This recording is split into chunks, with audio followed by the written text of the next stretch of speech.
Yeah, I like the term sentimentality. It's a really useful one because it doesn't like the opposite of sentimentalism is not non-feeling, right? Right. Like sentimentality is there's a wonderful line in James Baldwin's one of James Baldwin's books. Uh, I think it's Notes of a Native Son. I don't remember which. That's a bunch of essays, and it's in one of those where he talks about how sentimentality always high that brutality is always hidden inside of sentimentality. That Mm. it's made Yes. of it's like feeling plus brutality is Yes. what sentimentality is. And that brings me to the what I think I also mentioned to you earlier regarding like the universalism positions, if you're familiar at all with universalist positions.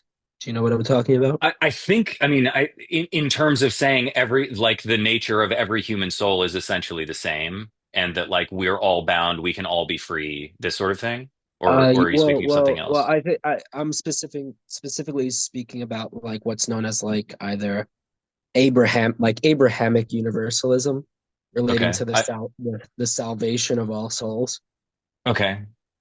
So Um, no, I'm not familiar with. I okay, mean, you're not familiar. I've seen you use the term. I think I get what you mean, but like in case I don't, I'm interested in you defining Yeah, it. so well the basic gist is um well plain and simple from where I well when I from where I stand, a lot of things are self-evident, but if you read Abrahamic texts, um there are essentially none more deterministic texts that have ever been written in the history of Hmm. man. Hmm. Hmm. And and there's great irony in this, of course, because the modern Christian position in particular is really fixated and obsessed with the whole free will sentiment and all this bullshit that they need to believe as a means of pacifying their personal sentiments. Yeah. Yeah. So that's very much where this term sentiment comes from, us in particular, because basically, if you read the Bible for what it says, it's clear. I mean, to me, it's not. It couldn't be any more clear. It's God made the universe for God. Everything that ever has happened and will happen is already happening. It has already happened and is happening, and because of that, God has elected the ones that will be saved from the beginning of time, and they're the same ones that will be saved at the end of time. It's determined. I Hmm. mean, for lack of a better way to, I call it inevitabilism. So that's Hmm. another term that I've sort of coined because I feel that a lot of these terms have a lot of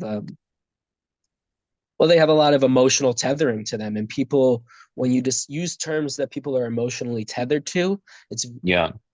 again that sentimentality motivates people to discuss with you in an aggressive manner in a way that they need to defend their positions over everything as opposed to simply conversing, right? Hmm. Hmm. um Absolutely.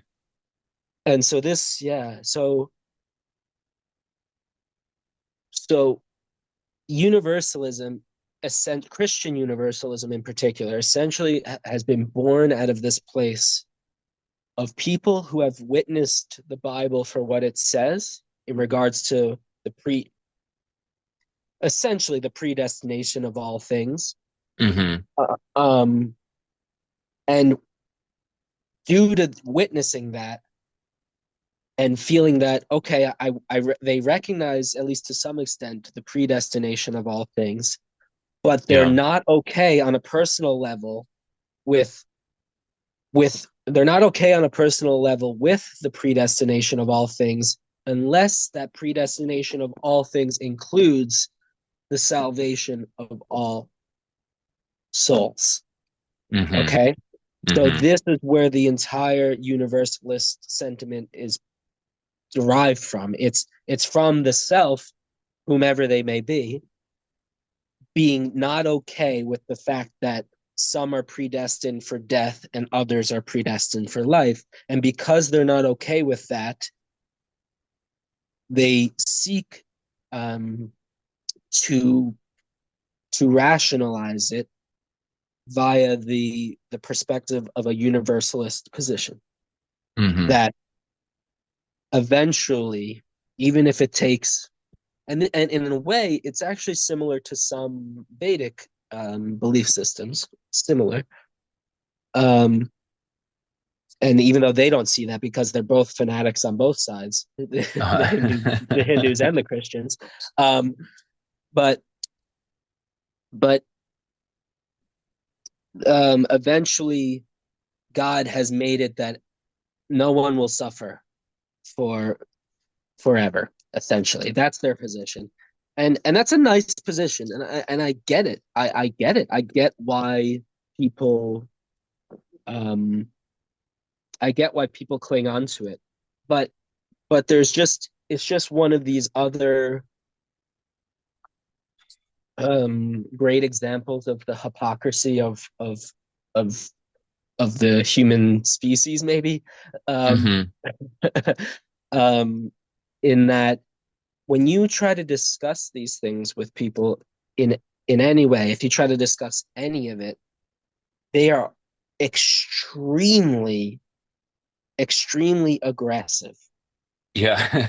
They so so and you can obviously see the great irony in that you're talking about people who are essentially saying everything is love and everyone's going to experience that love eventually, and they are some of the most angry, impatient people that I've attempted to converse with over time. Yeah. And and so and so for me, from my perspective, all that's showing me is is is the fallibility of their position, because what they are showing me is that their entire position is based in the sentimental necessity for them to believe what they do in order to feel okay. And and that's great as a coping mechanism or as a means of them maintaining their personal sanity, quote unquote. Right.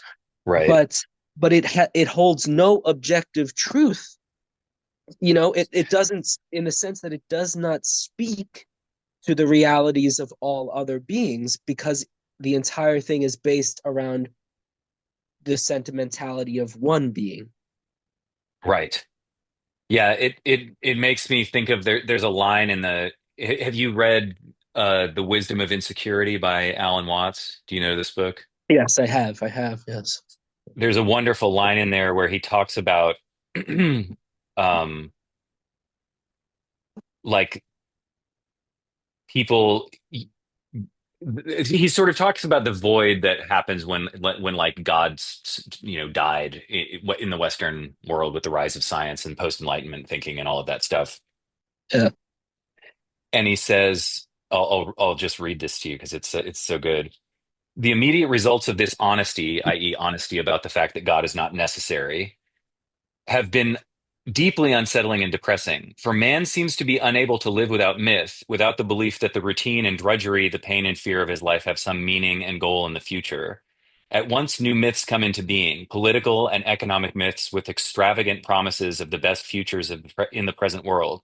These myths give the individual a certain sense of meaning by making him part of a vast social effort in which he loses something of his own emptiness and loneliness. Yet, the very violence of these political religions betrays the anxiety beneath them, for they are but men huddling together and shouting to give themselves courage in the dark. Yes. Yes.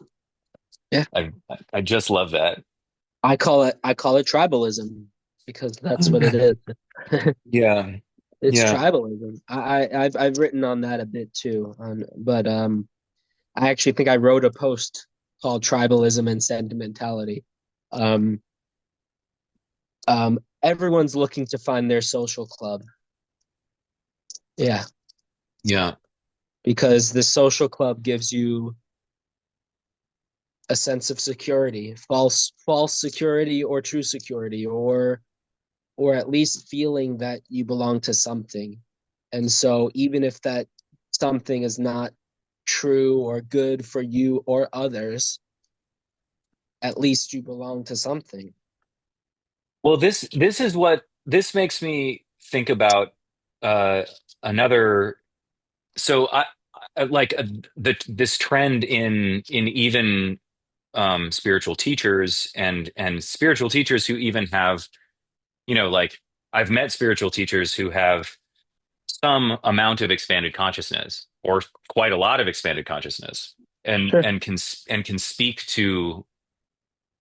with incredible depth about the human condition and blah blah blah blah blah, and use very moving language. Um, and yet, w without exception, the ones that I've met, which are not that many, maybe four, 4 or 5, something like that, they all had some kind of some allegiance to falseness that was stronger than their allegiance to truth, you know?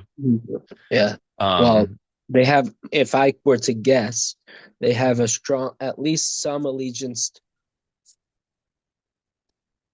They have an allegiance to their character over the truth.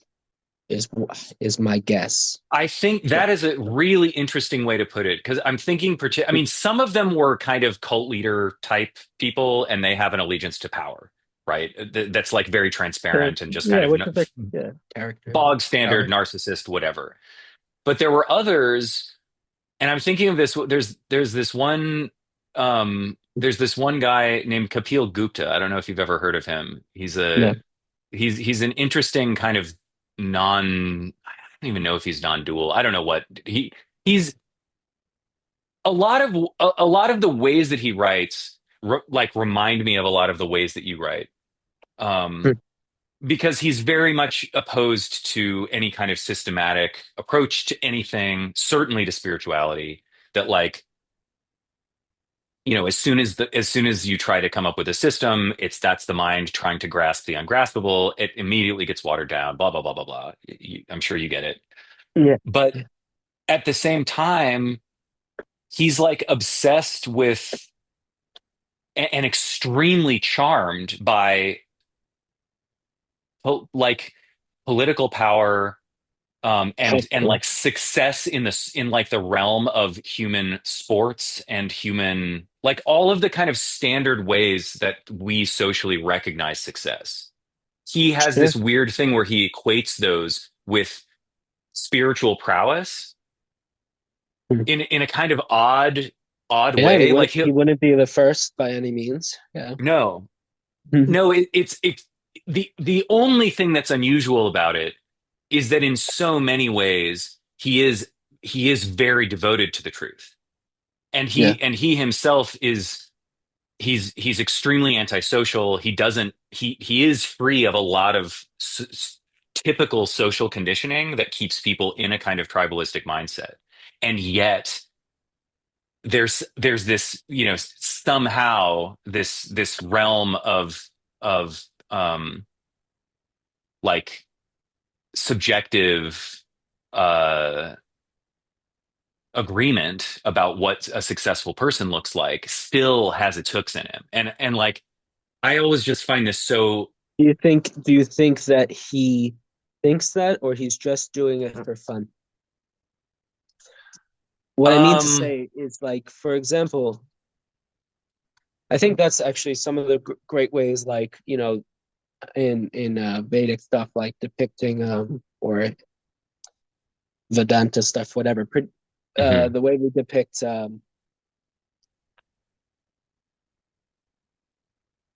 Krishna or whomever, like an embodiment of the divine, like a true quote unquote true embodiment of the divine, mhm.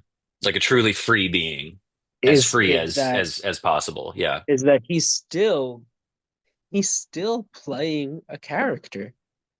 And right. and and this is yeah, and this is a very significant point, is that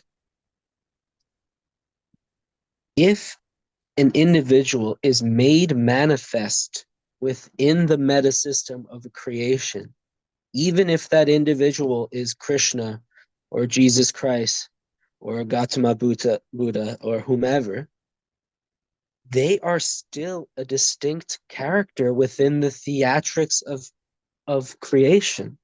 Hmm. Does that make sense? Yeah, I mean, absolutely. like, and and so this is and this is where I believe personally where you can, if you're able to see that, you can like then take this next step up in perspective, and where I talk about things like the entire universe is simply, pic- picture patterns. It's theater. It's theatrics. It's a film. It's movie. The entire universe is a movie.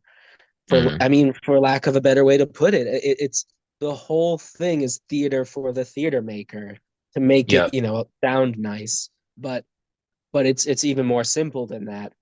It Each one is playing a role, and Hmm. they must. And this goes into, the conversations again on free will, or even into conversations on morality, and where Christians get really, and Abrahamic people get really hung up on, like, well, if no one has free will, how can they be judged? But that's because they're separating the self from the experience and all that stuff. Right. But Well, and they're viewing the judgment as having happened after all the action has happened. well, an Right. externality, they externalize it or something, Hmm. is, I guess, how I would put it. um where was I going with this? I guess where I was going with it is Well, that, I think you were asking if I thought Kapil Gupta was doing, yeah, I was guess, like, what is he is is this? he is he aware? My question is, do you feel that he's aware of the character he's playing, or is he wrapped up in the character that he's playing? Does that make sense? Yeah, I Yeah, that's yeah, yeah. No, I mean, so right, right. Like you could, I think about this with like with Osho, right, where he like yeah, did some really fucked up stuff, but it seems to me, my judgment is that he knew what he was doing and that he was just being a crazy person because he liked being crazy. yeah, yeah. Essentially, why not? Um, and my sense is that Kapil Gupta is not doing it on purpose. Like because there isn't my now I may be wrong, but it feels to me like when I have experienced or what I think of as experiencing like a truly awakened being playing with the limitations of karma, there's often a kind of joyful ridiculousness to it. Mhm. And Kapil Gupta's allegiance to this stuff feels like poison to me. Do you have Now, a some truly free affinity? Do being you have could, some personal affinity for him, or had in the past? Just out of curiosity. yeah, I mean, I found his writing to be like I came across it at a place that was like kind of a substantial crossroads in my life. Mhm. Um, and was he, he was extremely like his position about truth is extremely uncompromising in a way that I found like really refreshing, Yeah. you know? Um, and I actually like wanted to I'm a little bit embarrassed about this. So I have some emotional residue around all of this. So Yeah, but yeah. But I'll tell you the story. I could Yeah, kind I of mean tell. I'm sure. I'm sure. Yeah. Um and I actually, yeah, and in fact, yeah, it's good if embarrassing to talk through this a little bit because it's like it's something that I've been kind of holding on to. Uh, and I was in a really horrible place, and he I hated my job. I was confused about what I wanted. Blah blah blah blah blah. And I got in touch with him and was like and I was like, hey, I'm interested in being, like a student of yours because he was like taking some small group of students. And I I was so like desperate. I offered him $1,500 a month to be his student. And he said to me, like he wrote back and was like, when you're ready to give a real sacrifice, give me a call. Like until then, fuck off. Yeah. Yeah. Um, and I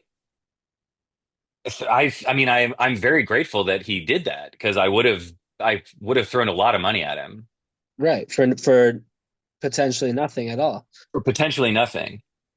Yeah. Um, and okay, so in that way, I mean, again, my relationship with him is a curious one because he's also Where is he like based out of? I don't know, he's all like I haven't checked up on him in a long time. He's written a couple books, and Mm. most of his interaction was on Twitter. Okay. Um, so I it's probably still he's probably still doing his thing on X. Um,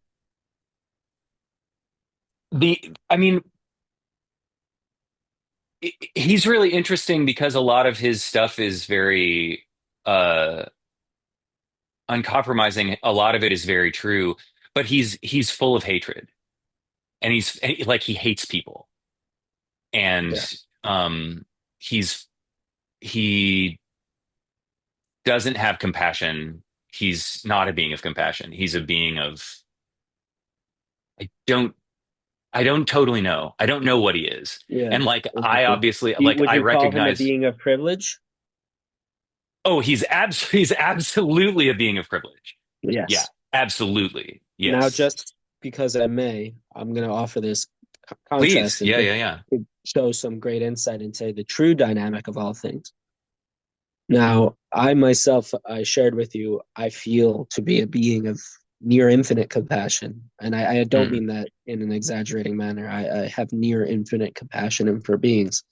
And yet hmm my circumstance is such that there could be no being less privileged in all of the infinite creation than myself. And mm, so you see this dynamic. You can see how there's no such thing as what people think um like be a good person, be a caring person and get good results, that kind of stuff. okay. That people sort of try to, whatever, people try to Yeah. push around to feel better in some way or feel that things are fair. And the truth is that there's no fairness, nothing. The universe is not fair in the least. hmm Like there's no such thing as fairness as we've come to know it. Right. There are countless beings with, with really kind hearts who have had to bear burdens and will have to bear burdens greater than countless beings who have no compassion, no Yeah. tangible compassion. And this gets into very much the metaphysical and the extraphysical, into the hierarchy of experience and of being. Because when you see this, when you if you actually get a chance to see this dynamic, and not in the typical way of like, oh, bad people get good things. I mean, that is part of it, and good people get bad things. That is part of it. That's kind of what we're talking about. It, but it's like it's like so much more fundamental than that. Yeah. When you say if you get a chance to see this, what do you mean by this? I mean, if you get to see the dynamic that there's no such thing as fairness. Okay. Yeah. If you if you really When you apprehend the true breadth of that statement, Yeah, sort of. yeah, like if Okay. you witness it for what I'm hmm saying it as. Got it. Got it. Got it. Okay. um I have a little saying too that like the term um justice is ultimately simply whatever just is. And Right. that, Yeah, I heard that in one of your videos. Yeah. and maybe that's a little cheesy or and doesn't quite emphatically get across that truth as much as I wish it did, but hmm but but it is That is what justice is on an ultimate, absolute level. Whatever happens, happens. And that's it. That's what justice is. Yeah. Yeah. And and so everyone's sentimentality behind justice and all these constructs that we've built within the world or whatever, what we want to believe or how our judicial systems work are are just ridiculous. I mean, from my perspective, absurd beyond ridiculous. And it goes Hmm. back to privilege. Privilege, it's it's poor people in this life who have to bear the burden of being poor, whether they're poor mentally, emotionally, physically, spiritually, metaphysically, what have you. Oh, and then financially, but you people and beings always must bear the burden or lack thereof of their being, Hmm. Yeah. right? And this is why I'm always going back to the idea of privilege and hierarchy and of inherentism, of what I call inherentism, because it is always the case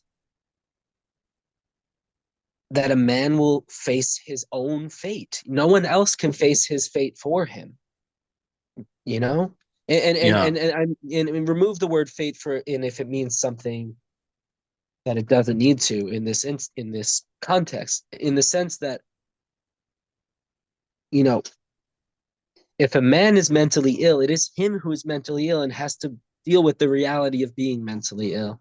If a Right. if a if a man even if a man murders someone, it is him who has to deal with the reality of having murdered someone, right? And whatever, we can get into that, but you know in relation to the morality thing, and I'll bring it all the way back to Buddha, who we were talking about before. Like the Hmm. Buddha had the privilege of being the Buddha, and but like the man on the street who's struggling to hold on to life and is desperately trying to eat, feed himself, clothe himself, not piss himself, what have you, has the reality of being that man. And so, Hmm. on an ultimate level, it is nothing other than that. It's not that the Buddha did something special at all. The Buddha did Hmm. nothing special. In fact, that's the whole point. He literally sat beneath a fucking tree, right? That's the climax of the The son story. of like a prince, no less. Yeah, yeah. Right. Well, actually, exactly, exactly. That story is literally he's not only privileged in the material world, he then is privileged in the spiritual world, right? So, Hmm. in fact, that story is the best story you could possibly use to exemplify what it is that I'm discussing here. Is that Yeah.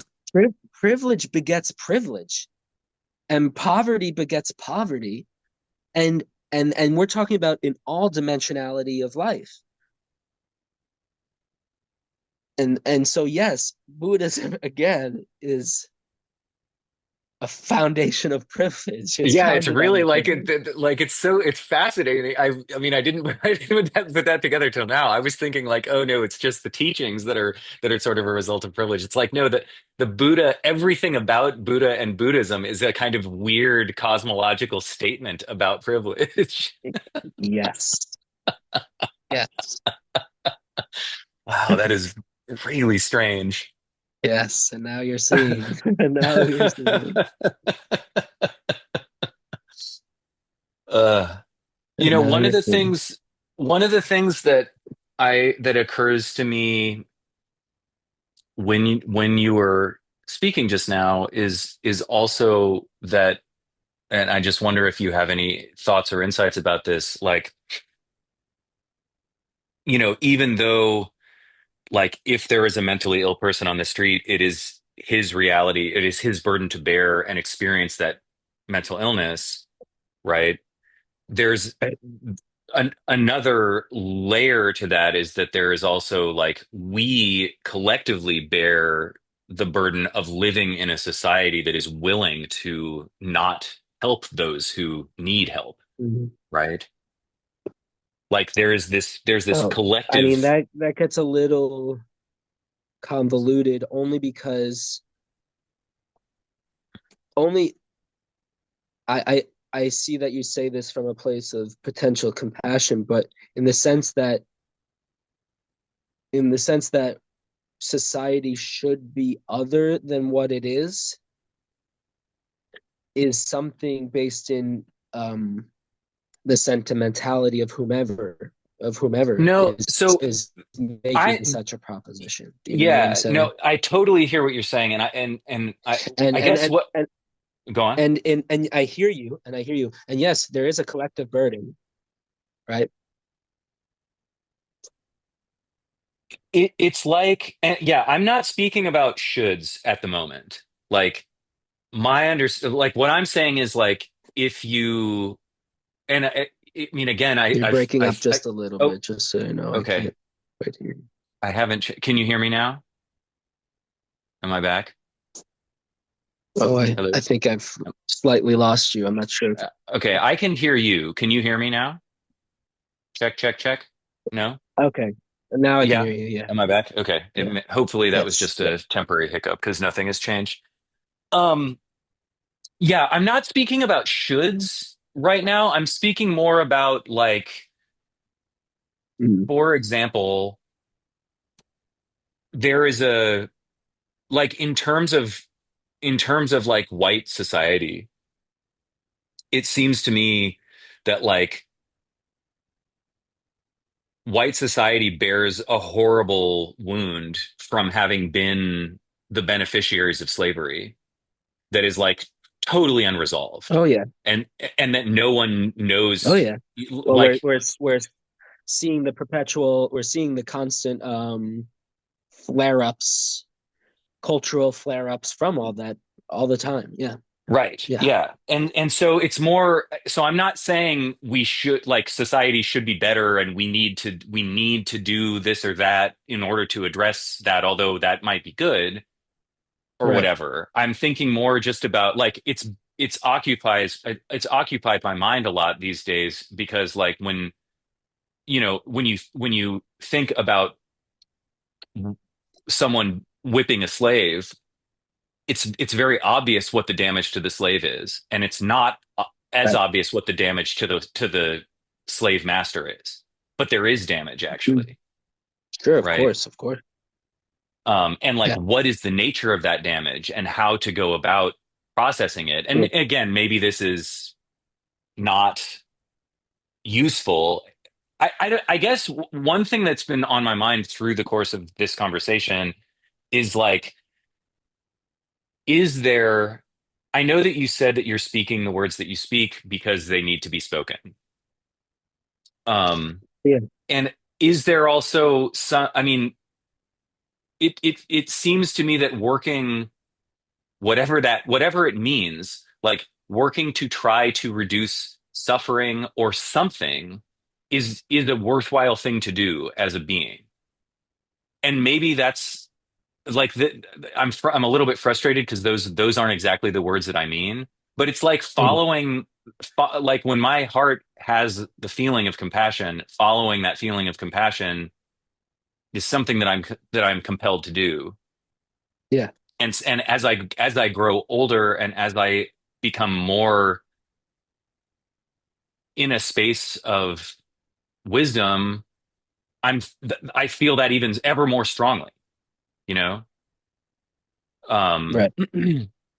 and so I guess I'm wondering, like, in your given that you are in this paradoxical metaphysical condition of infinite suffering and infinite compassion, um, and that you can see all of this sentimentality and all of that stuff, like, what are the what do you have to say to just like the project of, I don't even know, like lessening suffering, service, uh even just like like what is it to live a decent life? Things Mm. like that. Like where do such things fit into your kind of like cosmological viewpoint or your personal perspective or whatever? Like I'm interested in where you Yeah. stand in relation to like maybe just goodness, as naive a term as that might sound. I mean, my answer, I think, will be it's fairly simple. In general, it comes down to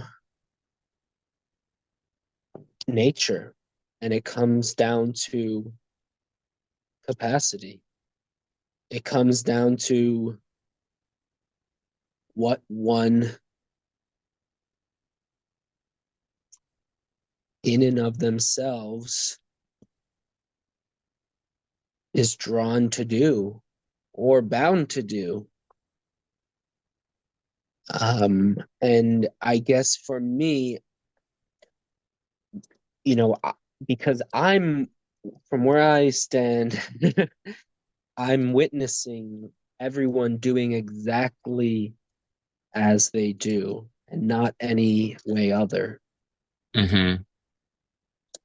Um, does that clear at all? I mean, does that make sense?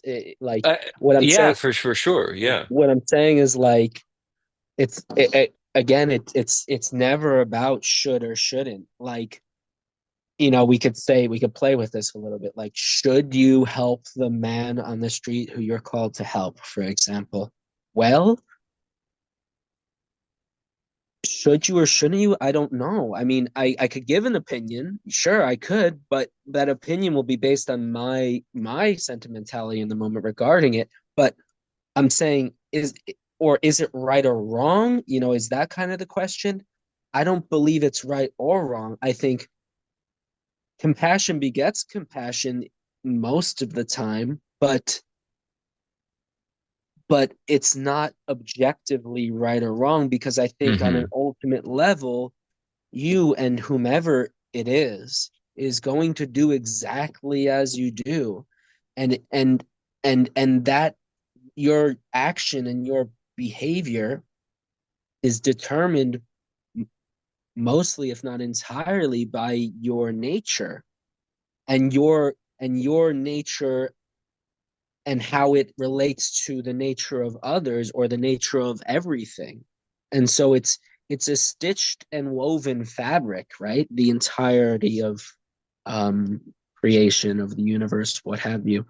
It's stitched and woven. It's a fabric, and we are simultaneously one singular meta phenomenon known as the universe. We are one singular meta phenomenon known as the universe, but also individuated subjects in which the entire universe resides in and of itself. Hmm. Right? And so that you as a distinct being or myself as a distinct being will relate to its environment and to other subjects within its environment by its realm of capacity to do so, by its nature to do so, right? And so Yeah. it's no longer, it's not about right or wrong or shoulds or shouldn'ts or any of that, any of it. It's about what is and what is and what isn't, and what is always what is, and it's never what isn't. And, You could and, you'd write a spirituality book for children.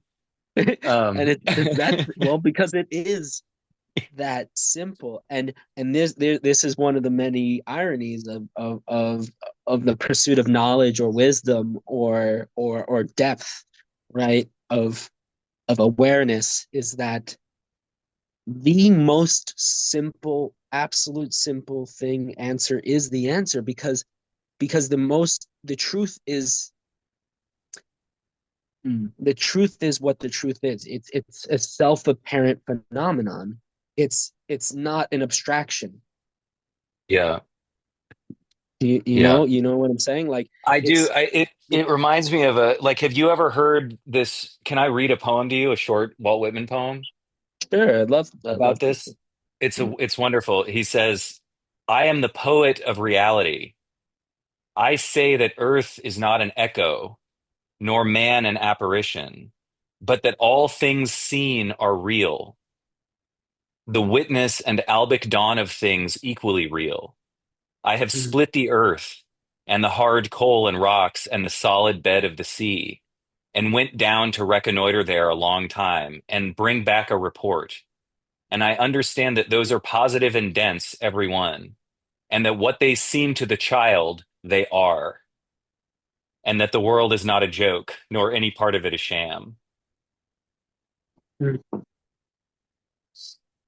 Wow. What they seem to the child, they are.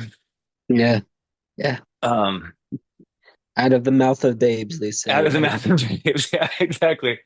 So maybe if you still have the energy, could we maybe speak a bit about free will then? 'Cause it seems like that's like I was curious about, you've distinguished free, like in one of your videos you speak to how you think free will, there's a kind of mistake that occurs when you talk about free will because it mushes two things together that should Yes. not be mushed together. Yes. So what can you like what do you mean by free? What do you mean by will? And like what is the mistake that's made and Well, how what's a better way to think about it? I mean, you know, the irony is, even though I deal in metaphor and abstraction a lot because it's hard to discuss paradox and all this stuff without it, Mm, um, words do have definitions. sure. Yes, they do. They do, and I find it extra ironic because people work words to their own meanings as they want to utilize them a lot, and we can't help but do that on many instances, which is ironic me saying you can't help but do it with relating Right. to free will. But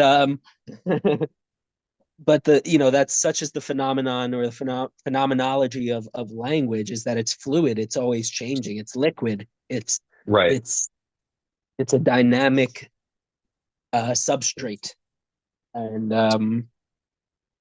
but but the point is they do have definitions. um Yes. so I mean, freedom, I mean, what is freedom, what is free, what is it? We can look up the literal definition, but we can just discuss it as well. And I mean, to me, freedom literally means, if in a basic way, is to lack constraint. Is that a fair enough definition? Like, to I mean, be I would say, yeah, it's at least a good place to start, right? You to can be always say, well, free what is from constraint? Blah, blah, something blah, blah, blah. But yeah. is to lack constraint. So now, within the very basis of the term freedom or free, is the necessity to consider a constraint and constraints. Hmm. So from the get-go, we have a term that is always a relationship to its constraints or lack thereof, right? So we have Yes. so the spectrum of relative freedoms that a being, for example, may experience can be, theoretically infinite. It so but likewise, what did I say? I said the freedoms. I've confused myself now, but It's no, no, but it's all good. It's all good. so um there's a direct relationship between the constraints and the freedoms, and the dynamic between them, and the spectrum is near infinite. That's what I'm trying to say. So one might be theoretically infinitely constrained, Hmm. which, you know regardless of people's lack of belief regarding my condition, is effectively describing my position. Okay. Because Yeah. but at least on a metaphysical and existential level, I have zero absolute. And if there's an absolute zero, that's what relates Hmm. to my condition. But now you say the opposite. A being might have theoretically infinite freedom, and so who is the being that has infinite freedom if we're going to consider any of them, right? We Hmm. could get into that discussion. Is there any? And what I say personally is like, well, if there's a singular, if the singular personal embodiment of the Lord of the universe, God, what have you, if there's any being with absolute freedom, it's that one.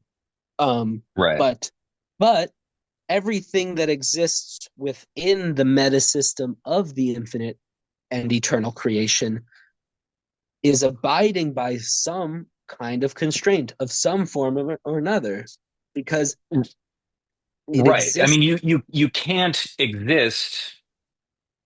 I mean, even if the constraint is that you can't not exist, right? Right, Like right, just the fact of existence is a constraint. right. Everything, every object, every being is constrained in some manner. Right. So right there, we already know that there's no such thing as um, absolute freedom for any distinct subjective entity within the meta system of all creation. It's a metaphysical impossibility. Yeah. It just does not, it's not possible, because it like breaks the whole system down. If you are a part of it, you are of it. You are not separate from it. You are not Right. distinct entirely. Yeah. Um, and I can get into a little bit of that. I say, okay, maybe theoretically there are only two, and it's myself and the other, but that's a whole, I don't want to. Um, okay, so now we've sort of fleshed out, freedom, right? And Hmm. so now, but plain and simple, I mean, I'll ask your opinion on it. Sure. Um, is this a world in which each distinct being living on this planet or in this universe is experiencing the same opportunity of freedom? Are they same? Are they? Well, I don't know that. I mean, so one, either freedom is totally an illusion and doesn't exist, or the answer is obviously no, right? Right. I mean, well, we could go right back to. I mean, it's again. I mean, the word freedom necessitates the word constraint. It necessitates binding, because one Like, can't be free from something unless there's a relative distinction from which they are free.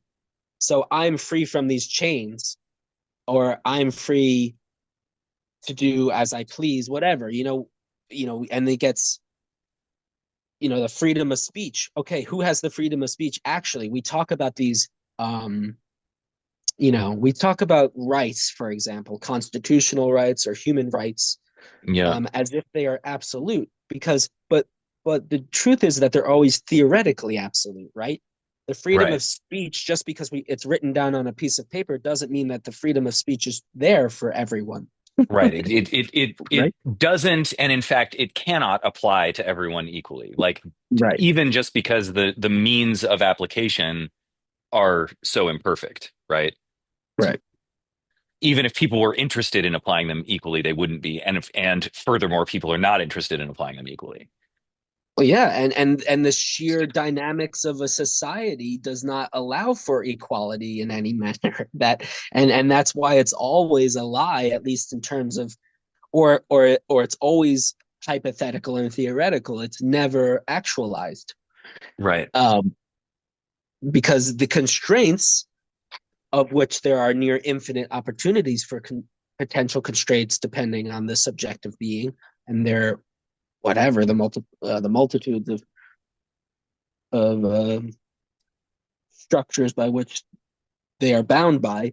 Um, yeah, uh, you know, the point is just that it's the variety is near infinite, and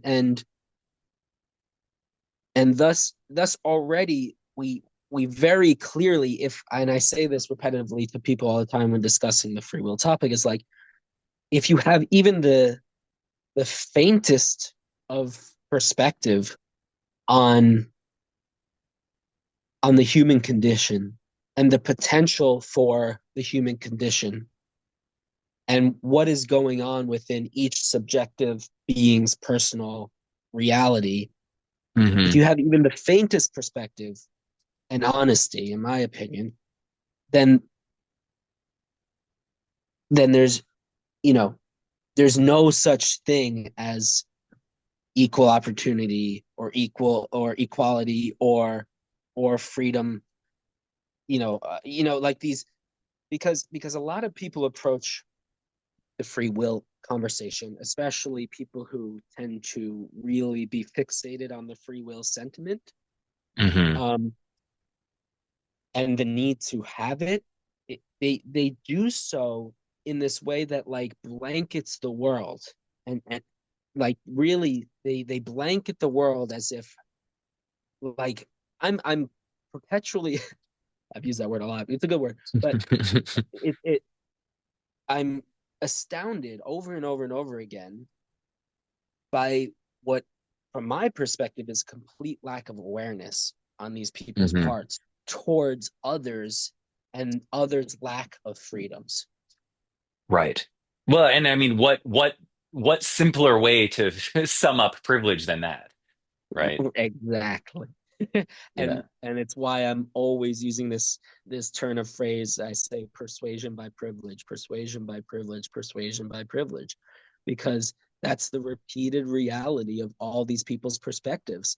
They talk about the world as if it's just, well, all you have to do is like, get do whatever the hell you want to, Yeah.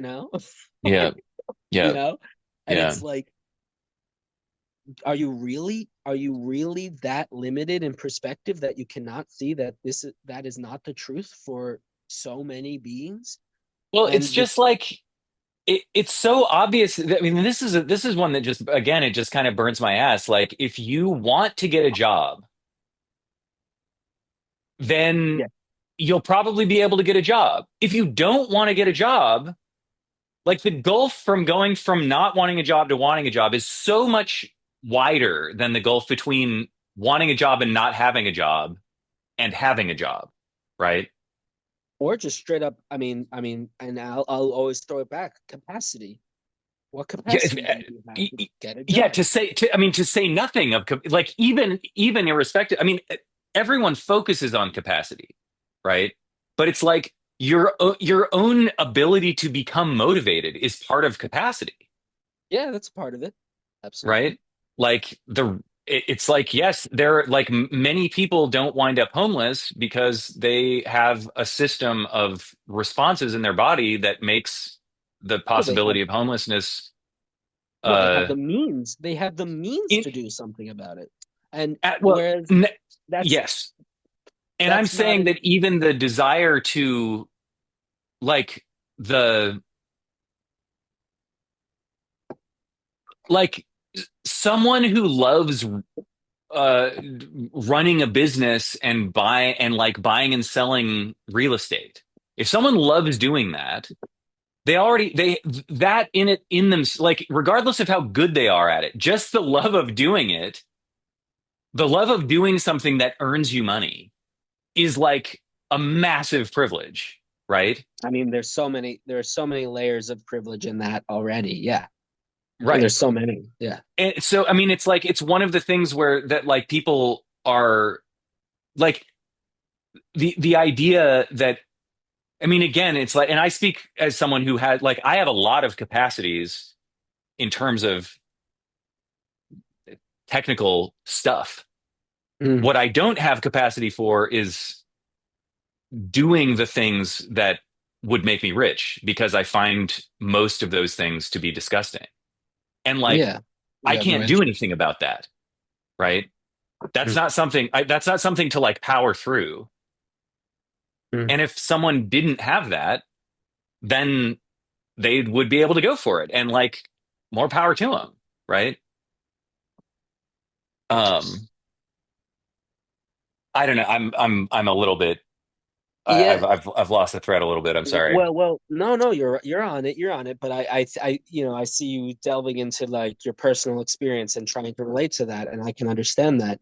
Um, but the point is like, to speak on that is like there are so many layers to this capacity cake or this privilege cake um, Well, that and can be I that guess can be this is my considered. question. Yeah, sorry, go on, go on. Yeah, yeah.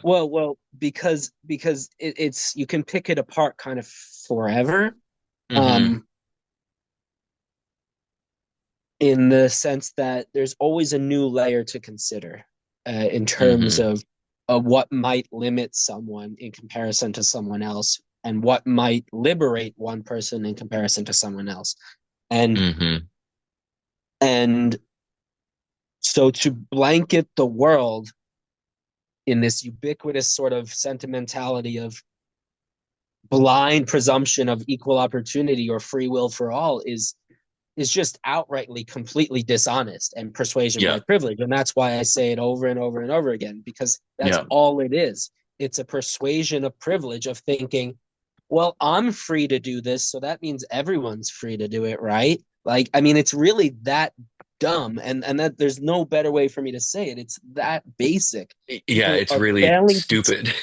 People are failing to see out of them outside of themselves so much that their perspective could not be any more false and any more subjective.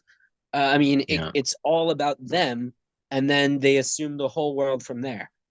yeah, You know, yeah, yeah. Um, I mean, I personally, I mean, so okay. Here's another thing that I'm curious about, right? Like, I personally have not like it seems to me that free will also maybe, or what's generally called free will is also just totally an illusion. yeah. Well, um like I, in many of my explorations, like I have never really I've come across the illusion of choice I many guess times. just real quick, I usually don't say it in that way because that sort of turn of phrase is very built into the rhetoric behind all this stuff, and people are Yeah, so like they play this ping pong game, and and there's a lot of it's kind of in vogue right now to talk for scientists to talk about not believing mm, in free will and to show like brain scans to prove that the circuit that makes the decision is before the circuit that proceed I that just process or yeah, and whatever. And I feel like that that's kind of a stuff waste is of time. well, it's just so much more self-apparent than that, in my opinion. Right. Exactly. Exactly. Like I It's don't need so a much brain. more I did not come to fundamental. this from because I saw a brain scan and got convinced of it by the evidence. Right. Like Yeah. I'm just talking about like try to look at your finger, move your finger, and try to discriminate the moment when you actually made the choice to do so. You can't do Mm. it. Yeah, no. So like, why do you think that you have the choice? You know, like Yeah. And a lot of and again, that's something that I am not. I have not uh, witnessed that in a way that I could not be convinced otherwise. Like my that is still kind of in the realm of belief for me because like that seems to be consistent what I've got. Like there are things that I know through revelation, and there are things that I believe. And I would say that this lack of free will is in me at least is still in the realm of belief because I've not seen a counterexample. yeah. Um, so I'm willing to be, you know, I'm not viewing it as some kind of like final knowledge personally. Um, and yet Well, everything that I've experienced when I've looked into it deeply in various states of consciousness, I've come to the conclusion again and again that there's kind of nothing there.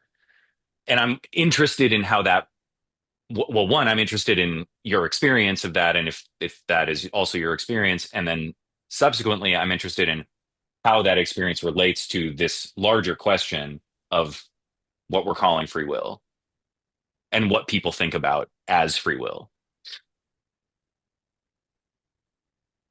So as far as I I can also tell, I also want to be sensitive. I know we've been talking for a long time. I want you to feel like you have permission to stop whenever you need to. I don't know if this is like hard on your system to speak I this mean, way or whatever. I mean, everything is, but so yeah, but I appreciate that.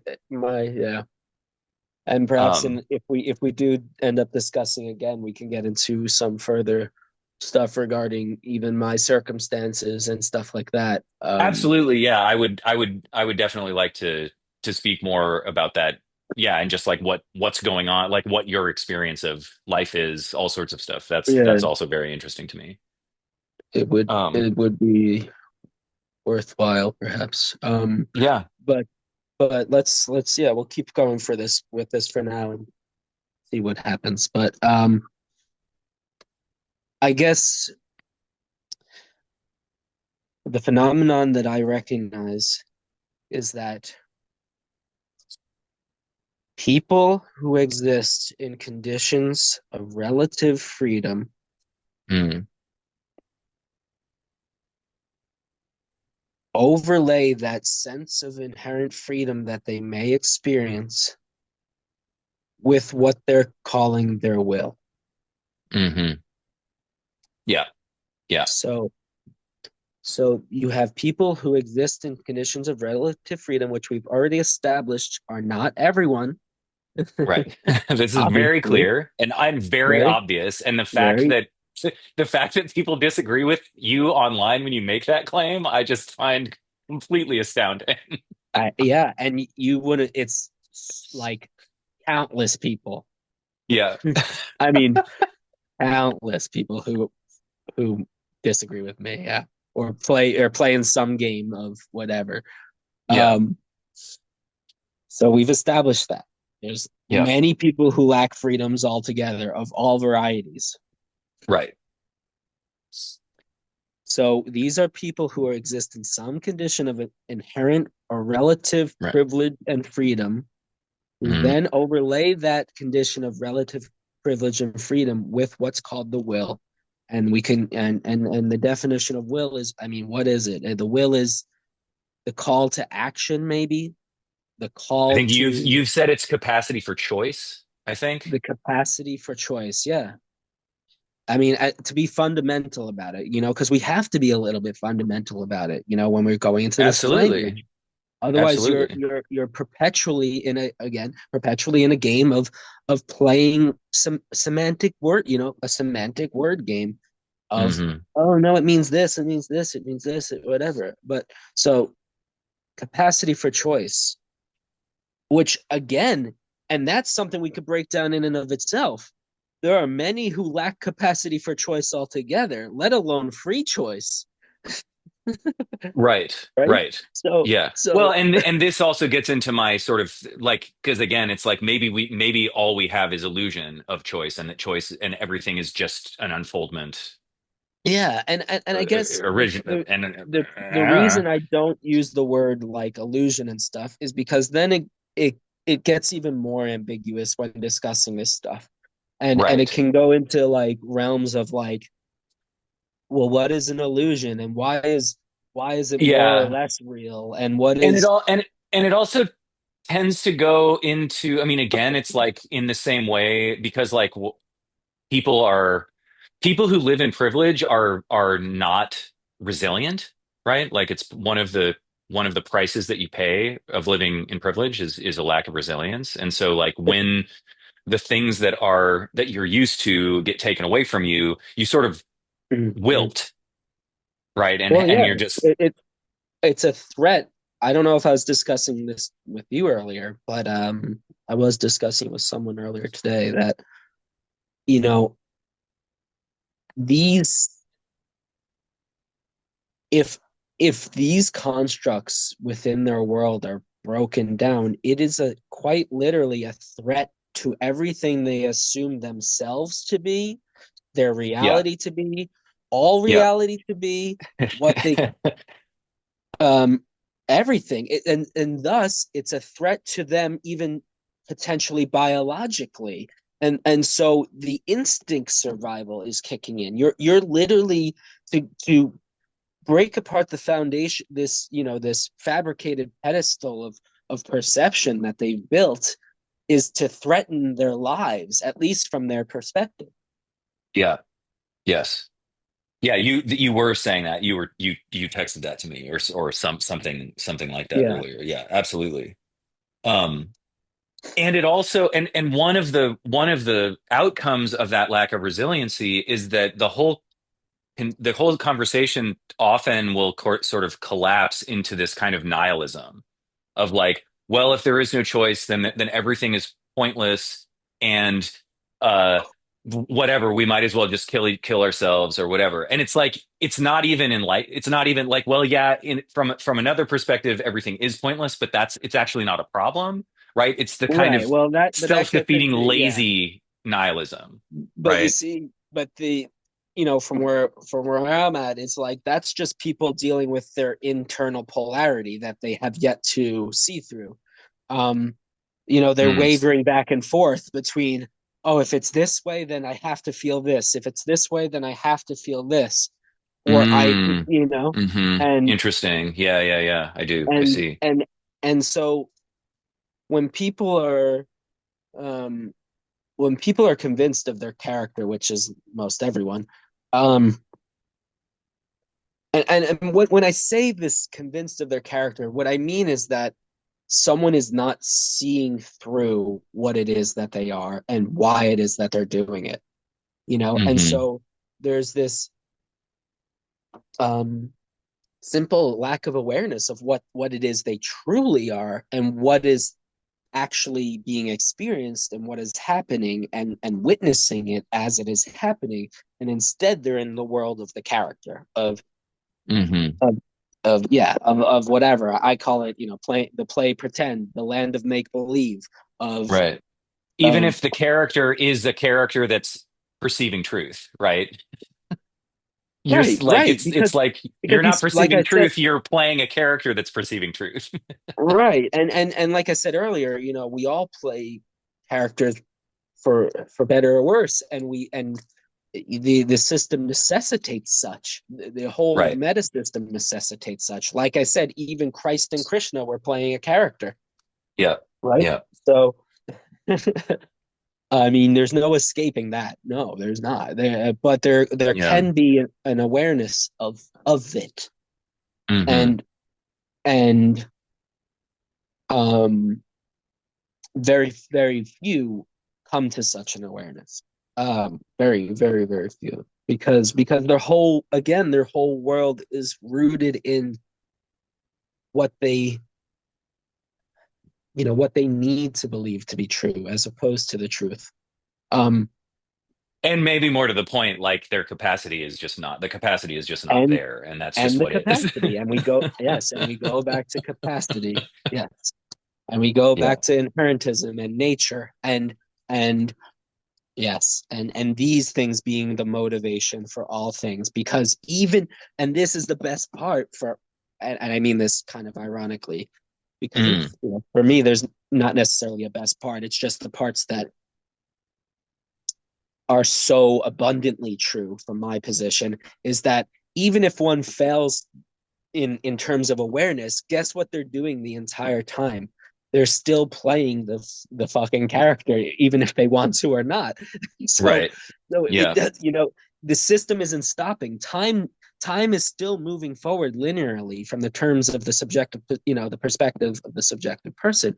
So there's no stopping it. You can't just say, even if, when you're wrapped up in it, and if you think you're not wrapped up in it, or maybe I'll say it this way, whether you are or aren't wrapped up in it, you're still in it. Hmm. You are still that which you are in that moment, for whatever reasons that you are. Yeah. And it's funny to me because, like, from, I And it's funny and horrible. Anytime I say that, if I say something's funny, it kind of means both simultaneously. Yeah, sure. That's It's understandable.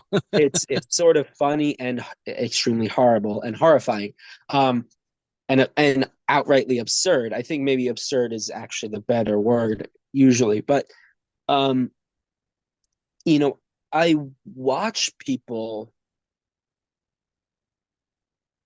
like I'm watching a movie almost, and that's horrible for me because it's not dehumanizing, it's just depersonalizing. It's that when I see people doing what they're doing, I see them doing only as they can and must. And and and and the irony is, I mean, the added irony is like plenty of people are quite free in such a condition. And they are. Mm, And they hmm and they and they are, and they don't have to know that they're not. And and mm. and they don't have to know of other people who are absolutely not. Right, right. Yeah. Because their perspective of privilege perpetually persuades them, and it does so over and over and over again. And It's such an interesting one for me because, like, I know people like that. I'm thinking of two people in particular, two men that I've known. They don't know each other, just the two men that I've met over the course of years and years, who are just like these two completely blessed men yeah. who like have wives that they love, have lives that they love, have Mhm. just sort of stumbled through life. And they're Yeah. not privileged in the sense, they're not privileged in the Kardashian sense. They're cosmically privileged, right? Like they just have Yeah. they've stumbled through life in a state of total delight about how the unfoldment of their life has worked out in these very Right. strange ways. They've both come Right. to end up being quite well to do, um, not and starting from poverty, and just sort of like again stumbled their way into like not exactly fame and fortune, but certainly fortune, like very very comfortable.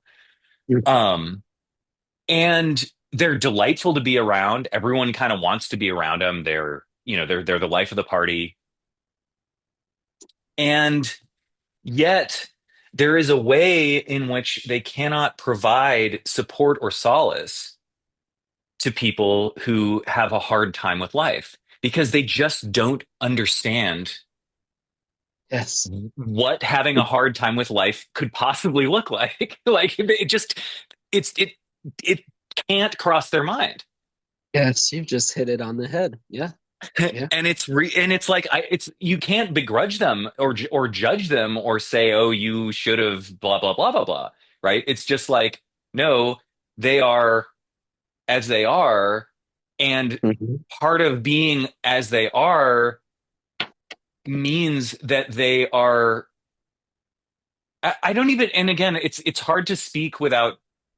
I mean, because we live in a culture of war and a culture of judgment, it's hard to speak about these things without sounding judgmental. Um, Oh, I hear you. I'm hearing you loud and clear. and Yeah. it's so it's like it's anyway it's so interesting that like part of like the weird flip side of that is that they have a bunch of people in their lives who are kind of constantly frustrated with them because they want to be supported in the way that in a way that feels good, and something about that charmed life keeps these two men from being able to relate in a certain type of deep way. um Even though they carry no malice whatsoever, you know. Mm. It's really really really fascinating. um and it's like there are ways that I can see in my own, like in retrospect in my own kind of personal journey, that my own suffering, which has been quite substantial. Like I've had a very hard life, not in financial terms, but in um, I don't know Existential. what you would in existential terms. Absolutely, yeah, in existential terms. Um, and just in like in terms of like extremely like long periods of almost like imprisoned loneliness and total misunderstanding. Um, and like coming to an understanding of the fact that like the people who are closest to me, the people in my family, friends, whatever, like they simply have no capacity for meeting me in a way and supporting me in a way that I would hope to be supported and met. You know, I'm sure you know that experience. Yeah, yeah. There's plenty, and plenty. and in fact that like a statement of the full extent of my existential position like leads to a kind of just blank stare of just like, well, that sounds hard at best, at best. If not just like immediately jumping into like, well, have you tried Yeah, uh going to yoga?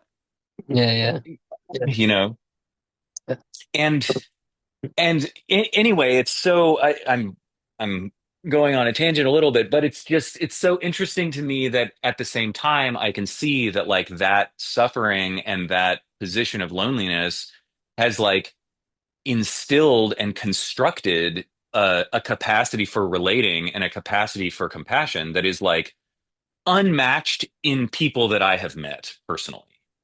You know, I make no claims for universal levels of compassion in myself. But Mhm. among the people that I've met, my compassion is very, very large Yeah, in you know comparatively. yeah. And Because anyway, I mean, yeah, I go was on. gonna say suffering. I mean, suffering opens the door to witness what we all need, which is compassion. Mm, And I mean, not for everybody. There's plenty of non-compassionate people who suffer as well. Um, yeah, but absolutely. but um, I mean, again, my position is very paradoxical because in a way, I mean, internally, I'm a being of infinite compassion. I mean, I don't have much capacity in the moment to do anything for anyone at all, especially Hmm. myself. And my time is running even shorter on that front. But How much time do you have left, by the way? how much time? I don't know exactly. And the thing is, time is what's time is perpetually dilating. It's so I'm in if you could imagine it, the experience of my being is essentially to be pressed against the fabric of space-time itself forever, for infinite eternities. And maybe we should save some of this stuff for, I don't know, another conversation if we have the means to do so. But Sure. but I mean, but I'm interested now. I'm interested in the future. Like, I would be very happy to talk to speak again if that's something you're interested in doing. yeah, yeah, that'd be great. I hope we can make it happen. I, but to put it like I said earlier, essentially my experience is to be the being that which embodies the void. Um, Hmm. and and due to possessing such a nature, it is as if I am being crushed by the fabric of space-time itself. Um, like, yeah, and I can delve into this stuff more, but it's very hard to express with words. Yeah, no, I mean, But I hear you. but but I'm not essentially, claiming to time is understand, but getting I'm listening very intently. Like, you have my full space attention for sure. space-time itself is compressing, and Hmm. I'm experiencing the compression of space-time itself through this vehicle in which I reside. or the vehicle by which I'm forced to identify by. Um, So is that dilation of space-time why, like, the mechanism by which you will experience eternal suffering, even though that physical vessel will die? I mean, the physical vessel is simply what it is. I mean, and it's the thing is, oh, this could get into some interesting stuff. In a way, I am technically um, soulless. Okay. I mean, And I know, what does that mean? What does that mean exactly? Like, you'll have to right. talk about, like, what is a soul? What is it? Yeah, Yeah. That gets into a whole other realm of stuff. But um, and of course, that term in our culture gets thrown around of course. in No, in that's ways. why I'm asking. Like, Um, so a soul to me, I'll define what it is to me and what I believe it is, it truly is a mm, soul is that which has the capacity, again, back to capacity. A hmm soul is that which, an ethereal essence of which has the capacity for life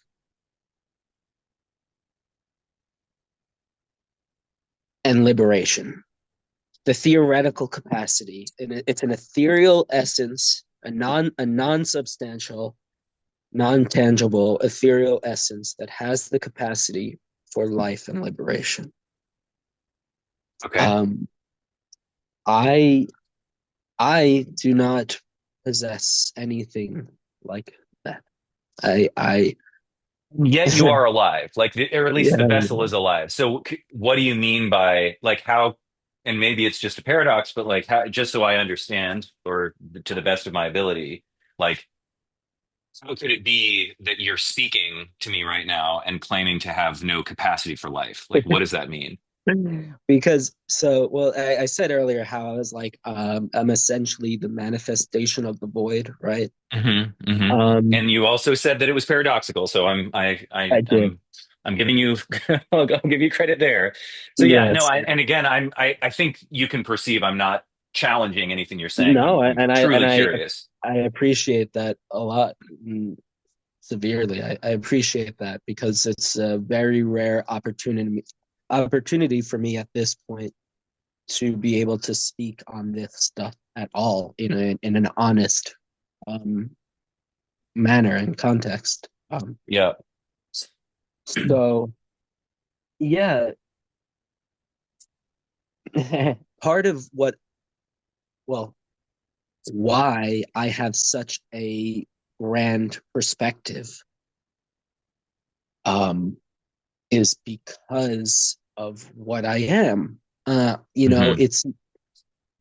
It's the same metaphysical absoluteness that draws me into the abyss, into the void, is the same metaphysical absoluteness that offers this mind Right. such grand perspective into the nature of all things. Yeah. Because it's not it I'm and again, this is what makes me very, very different than all others, is like I don't want to be smarter than anyone else. I don't want to be I'm not claiming to be what's the word? I'm not playing in these sort of social dynamic games that other people's are playing in because I have nothing. I mean, I have nothing at all to speak of. I Mm. mean, I have no one to defend. I have um, nothing that I can call my own, truly. And that's part, one of my many infinite layers of the suffering that I experience is that I'm just simply not playing the same game, and I wish I were. Hmm. You know, Well, I well, wish and I had the it, opportunity to play in any of the games that the typical man might have the freedom to play in.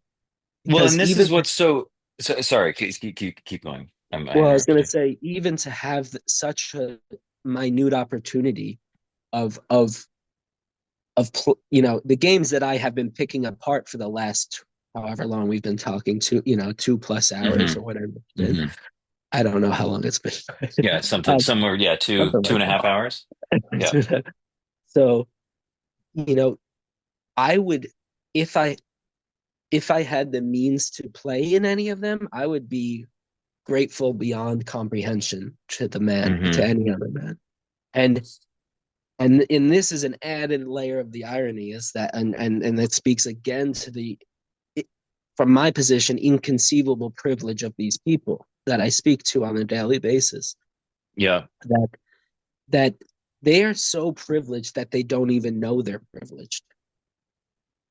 I mean, isn't that kind of in the I nature mean, of privilege? I guess yes. not. I mean, Well, it's it can, yeah, it can be. It's not an absolute, but it can be, yeah, it's and very common, if not, yeah, it's it's very, very very common. common, Yeah. extraordinarily. I mean, not extraordinarily, ordinarily so. Yeah. um, Yeah. Sadly, mm, sadly, it's not extraordinary. ordinarily so. Um, and so I guess where I was going with this is, you know, when I offer the words that I offer, when I speak the words that I speak, um, I'm not seeking to be smarter than anyone. I'm not seeking to be the one who knows all. Right. I just so happen to be what I am. Well, and you happen to be what And you are in a karmic context in that has been so disturbed that truth cannot, I mean, it's essentially truth proofed, right? yeah.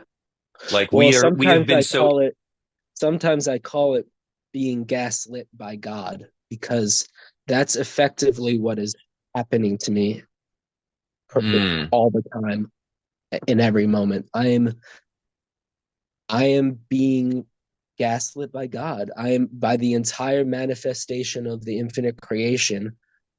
They are free to call what I say lies, even though everything I say is from a place of complete honesty and complete truth related to a metaphysical absoluteness that I would do anything to not have if I had the capacity to not have.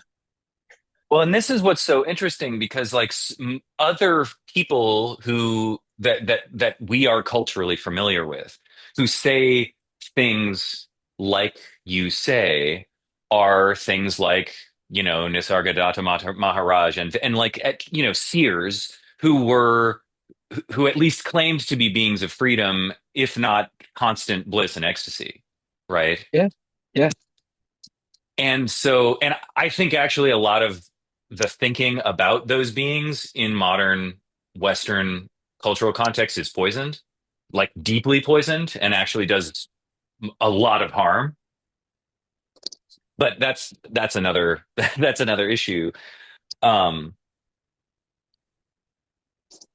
I don't know. I'm so interested and curious about like what is the difference? And I know you can like one answer to that question is, well, the difference is that you are as you are and they were as they are or as they were, and that's the difference. Um, and so maybe this is like a stupid question about that assumes a kind of universality of that comes out of this sort of place of spiritual privilege. But like, is there like do you have any insight about sort of like why are you, and I'm sorry if this is totally a stupid question, but like why are you not a free being? Liberated?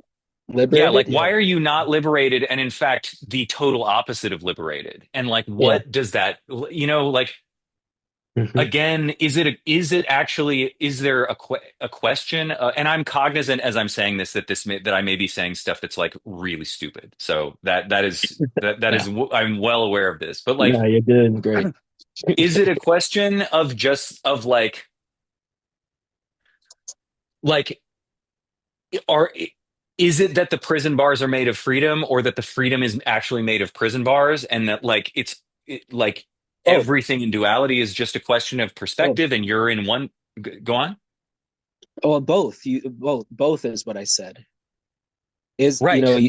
you asked, is it freedom made of prison, prison made of freedom? It's both. Hmm. Yeah, it's both. And is it something in you as a is it something that is in, I guess so this is another thing, right? Like, is what you're experiencing an experience that is based on your vessel's neurophysiology, or does it go beyond that? Oh It no, must no, go beyond that. infinitely beyond that. Okay. Infinitely. Yeah, it's completely the most fundamental is the extra physical and metaphysical. Beyond Okay. uh, the physical is all secondary to the other stuff. And even though people usually assume the opposite, Well, um, but that's, I mean, that's also because there's so much ignorance, which I definitely carry as well, about what the relationship to, like, you can, like, for example, you can take a psychedelic and you can have a completely revelatory experience that doesn't seem to have anything to do with physical cognition at all. And yet the fact that you took a substance to make that occur implies a material explanation right. for Mhm, that, mhm. right? Yeah. Well, they're tethered together. They're always tethered together. Hmm. Um, and and Hmm. and and that's the whole point. Is like the metaphysical begets the physical. Yeah. But it's a reciprocal. It's also a reciprocal thing. Um, in that we can interact with the physical, and it can have influence on the perceived metaphysical Hmm. or extra Yeah. physical or whatever non-physical.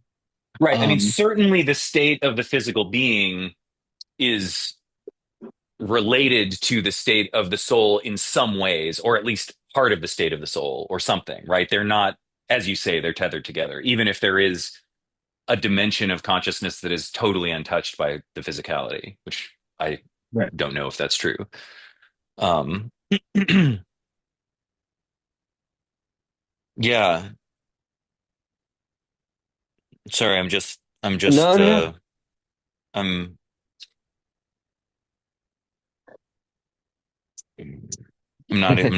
I'm feeling into something. Yeah, I get it. Me too. Me too. Me too. Good.